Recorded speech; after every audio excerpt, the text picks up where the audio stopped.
Hi, Michelle Leahy here from Reedy Press. I am joined today by Christine Hopkins and Heidi Lutz. They are the authors of 100 Things to Do in Galveston Before You Die. Thanks, ladies, for joining me today and talking about your book. Happy to be here. Good morning. Yes, yes. Thank you. We're so excited. We're just so excited about this. I know. So you just got your books, right? Just a couple of days ago? Yesterday. Exciting.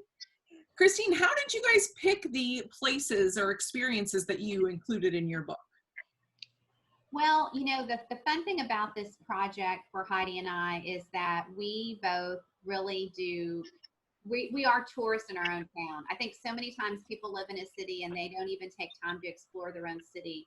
And she and I truly do get out and do all the festivals. We go to all the restaurants. We get out and really enjoy our island.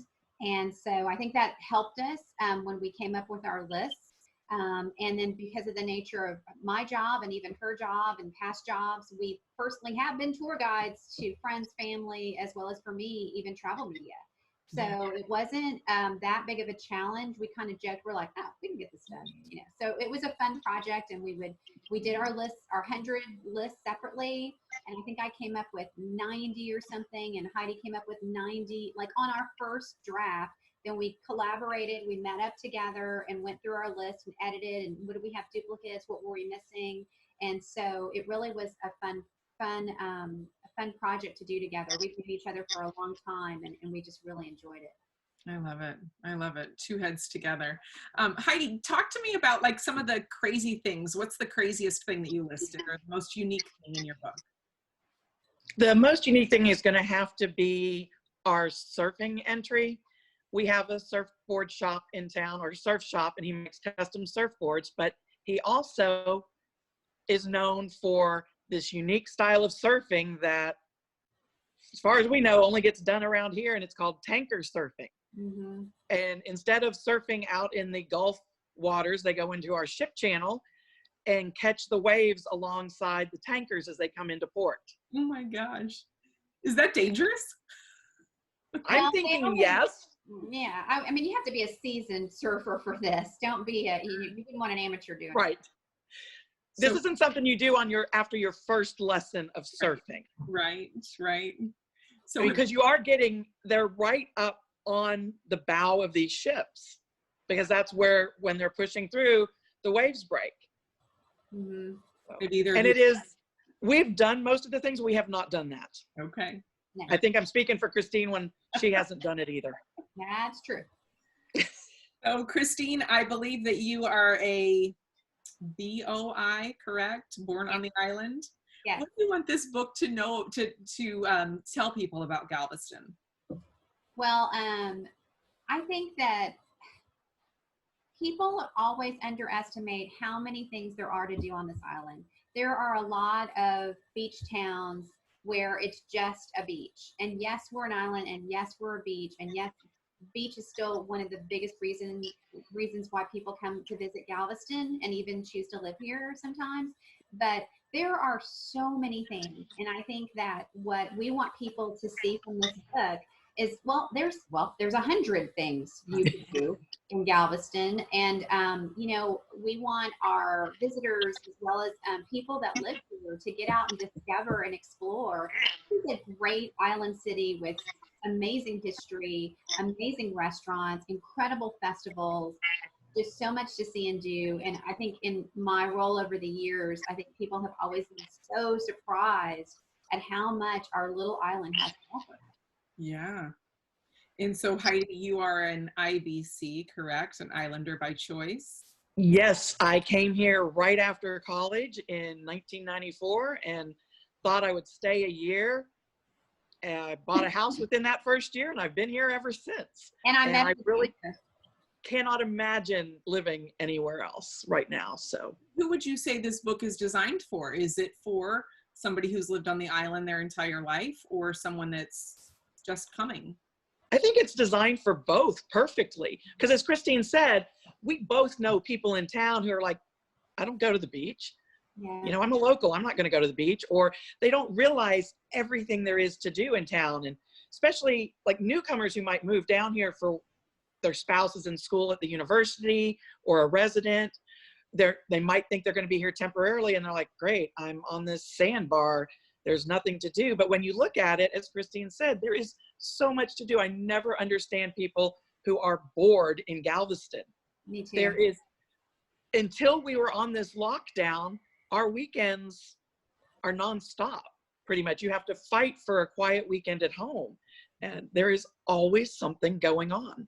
Exciting. And so I think for both the people who live here, who've lived here their entire life and might not even know we have a custom surf shop, for example, you know, drawing on that reference, it's a great resource for them. And for someone who's never been to the island, great tool to come in and see that, yes, we have more than beaches. So if you schedule your vacation and it's raining, you're not going to be stuck in your hotel room for sure.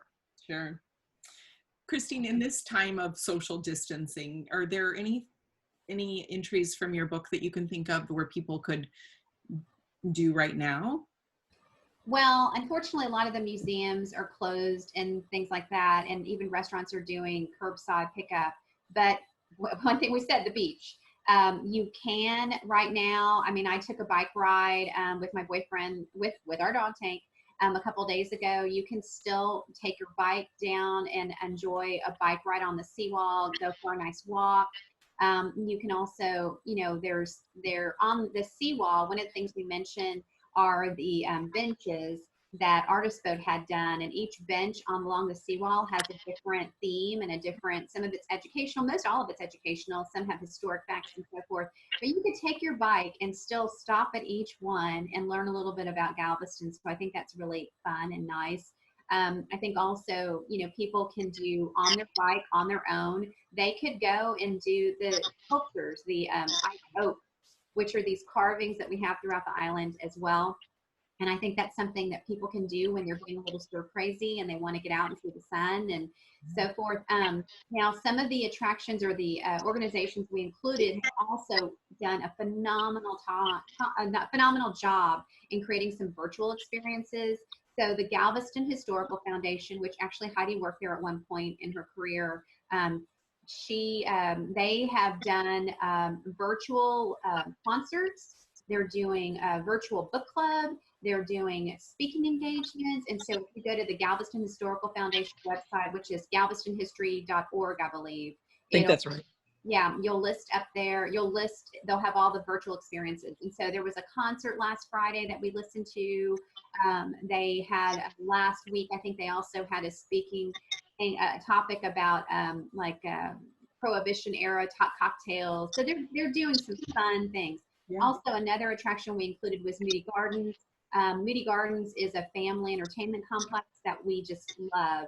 And they, every day, I believe it's at 10 a.m. and 2 p.m., they're checking in and doing a live kind of update. You know, they're still having to care for all of the sea life, all of the animals they have, because they have an aquarium. They also have a rainforest pyramid. There's, you know, all those things, of course, they all have to be taken care of. So they're featuring that daily, I believe. And then, so those are just some ideas that people can kind of get excited about. In addition to that, just in general, there's webcams all over the island. And so if you just want to see the beach, you can log on to galveston.com and look at the webcams and kind of see some of the different things that we're talking about. But, in addition to that, one thing that comes to mind is you can download some tours. The Hotel Galvez has an audio tour that you can download. So if you Google on your app store, Hotel Galvez or Historic Hotels Galveston, you can download a ghost tour and a history tour. The Galveston Historical Foundation also has tours you can download. So there's some nice things that people can use right now to get excited about their next visit. Yeah, I for one cannot wait to explore all that Galveston has to offer. Heidi, where can people go to pick up a copy of your book? Well, it's going to be available in any number of local shops in Galveston. I know Murdoch's, our historic beach shop that's out over the water on a pier. They've ordered it. Trying to think of the rest of the list. We just got an update the other day of folks who are getting it. Like I said, we just got our book yesterday. Do you all have a website where you're selling? Yes. We are. It's www.100thingsgalveston.com. Awesome. And we'll list the vendors there. I mean, we really appreciate all the support of the vendors that are going to be carrying the book. But unfortunately, given the time that we're in right now, the shops aren't going to be accessible quite yet. I know that Moody Gardens got it. The Galveston Historical Foundation is going to have it at Bishop's Palace, Murdoch's. But you know, right now, if they'd like to buy it online, the perk of online, Heidi, is buying it from our website is? We'll sign it. Yay. So if you buy it from 100thingsgalveston.com, and we'll have all of that information put up this weekend. Yes. So it'll be there. You can order it from us, and we will both sign that book. All right. Thank you so much, ladies, for joining us. And Thank you. Our pleasure. so many great things to do in Galveston.